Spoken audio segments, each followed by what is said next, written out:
Welcome to Pindar Poetry. We hope you learned something new. You start by removing the battery pack and powering the controller off. Once done, hold the controller so the problem stick faces up and apply 1 or 2 drops of 99% isopropyl alcohol around the stick base. Go slow.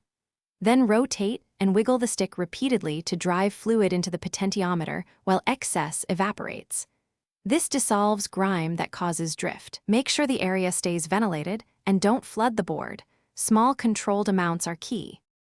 Now you continue by repeating the alcohol or contact cleaner application. Apply, move the stick through full 360-degree arcs, and press inward like a joystick click to reach inside contacts.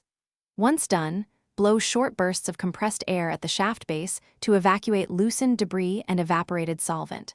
Allow a minute between cycles so evaporation completes and you don't trap moisture. If drift persists after several cycles, it's time to inspect internally, but this deeper external flush often restores contact.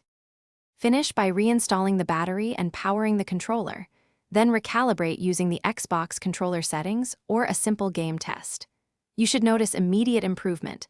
If small residual drift remains, repeat the flush once more and retest. One key troubleshooting tip: if alcohol cleaning doesn't fix it after 2 attempts, avoid more solvent. Open the controller to inspect the potentiometer or replace the stick module, because mechanical wear rather than dirt may be the culprit. Thanks for watching. Consider subscribing if we helped you.